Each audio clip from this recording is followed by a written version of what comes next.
What I wanted to present to you is this idea of throwing long to begin with. Now, I understand you have this concept in America of the Hail Mary pass. In Australia, our football codes, you are not allowed to throw the ball forward at all. You get penalised, etc. So it's kind of a unique concept for me, you know, like I said, in American football, of that desperate, you know, I get the impression it's kind of a desperate last-minute kind of move. But when I think about it a little bit more, I'm kind of thinking, well, it's also the move that takes into account, you know, the whole field, all the options, and the big picture, really.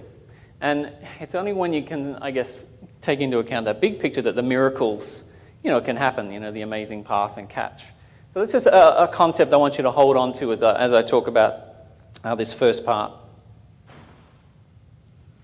Now, my own big picture is that I've had a chance to see a lot of new horizons lately myself.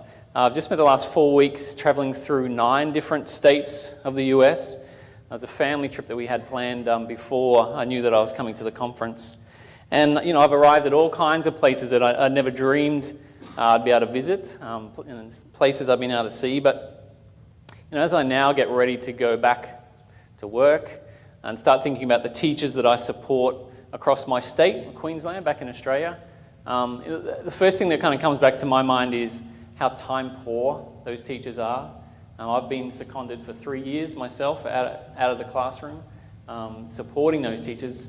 It's very important to me to try and keep that sense of what it's actually really like, you know, back in the classroom, and how, like I said, how time poor they are, and how little time they get to stop and reflect on that big picture, you know, to look at, I guess, you know, their whole field of you know, what they need to be accomplishing, both for their students, but even for themselves and their own, you know, their own career and their own ideas. And, you know, this idea of transformational learning, maybe it's just a buzzword, and it's not a place that we will ever actually be able to arrive at. But, you know, without teachers having that time to stop and reflect, or some kind of framework to help them look at that big picture, you know, how are they ever going to start to move towards, you know, the goal of the kind of the stuff that we've, you know, we come to the conference like this to talk about. And, you know, I also have this sense that, you know, again, with being so overwhelmed that teachers are, whether it's just the standardized testing or whether it's just that this year you happen to have a really needy bunch of kids.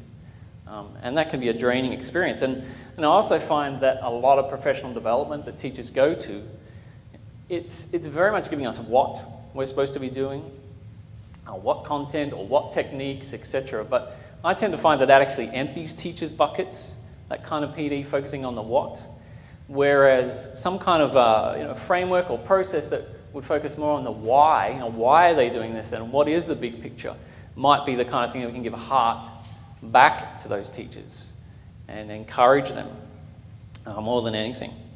So my project is based around a process which I've had a couple of years now to refine and use with some of my teachers. I understand this is not the best sort of format to put this up, obviously with quite a few concepts on there. So I'm about to just tweet it out, a place where you can, here we go, a place where you can actually download it in full. And if you go to jnxyz.net, most of the links from there will also direct you to the place where you can actually download and give me feedback and comments, etc. following. So we can continue the conversation following this. But really, you can see where we start down there, and this idea of taking a little bit of time to respond. So put yourself, I mean, this is something that we all face. A new technology comes along, and often, you know, the school buys some technology, or we have to get on board, etc. I would argue that instead we need to have that time to respond, that time to reflect first of all, and then you can obviously see that the project that I would envisage is where we incorporate SEMA. And it's fantastic having Dr. Rubin here, and I hope I'm being respectful of his work here. But just to reposition, and maybe this is just my understanding coming from a different continent, obviously, but the general uses so far that I've seen for SEMA have been very much, let's use it for auditing our lessons, or for units of learning, curriculum units, but not so much as a sort of a life journey for teaching. And this idea of moving through the substitution, the augmentation, the modification, and the redefinition stages is really something that has worked so far, like I said, with the teachers I've applied it to, because it gives you that big picture. Where am I moving forward through in this term, the next term, the next year, as I work towards going through my teacher journey. This is sort of the big picture. And obviously there is flow and effects. There's advantages if a teacher is willing to undertake this journey. And I guess my project really is to take the concepts here and this idea of giving teachers that big picture journey and developing it further.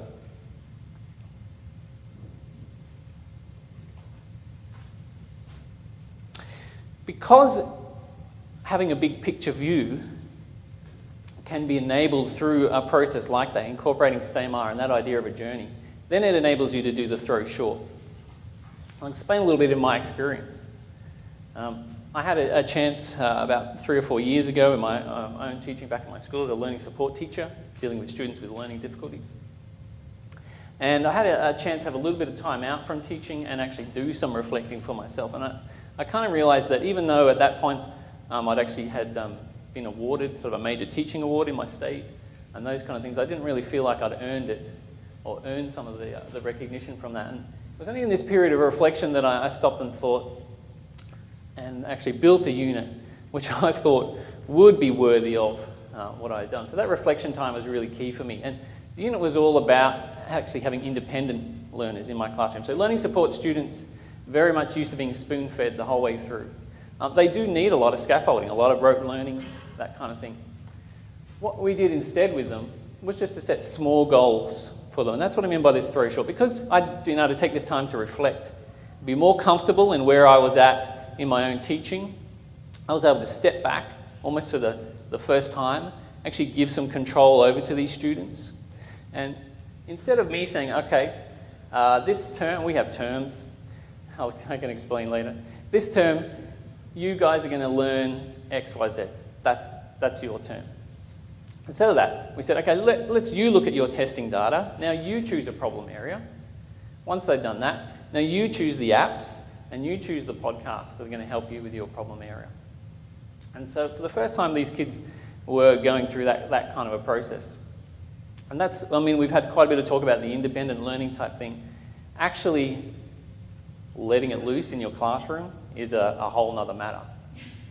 Being able to sort of step back as a teacher and give the kids that control. And that was a wonderful experience for me. So as I was suggesting with this project around the idea of setting some kind of process where teachers can work through using SAMR and some of those other things so they can then reach a place where they're comfortable enough to stop and sit back. So this is, I guess, what I was trying to bring to bear with my students, this idea of being a lifelong learner. Students being able to become their own teacher. But as I said, the really key process was actually having that chance to step back first of all and see the big picture, where they're at on their learning journey, be comfortable with that, and then be able to do that. So I'd like to develop that more, whether I would ever get to work with Dr. Rubin and the other teachers and the ambassador team, etc. Well, that would be great. So thanks for your time today. It's been wonderful meeting y'all. And yeah, thanks for listening. Cheers.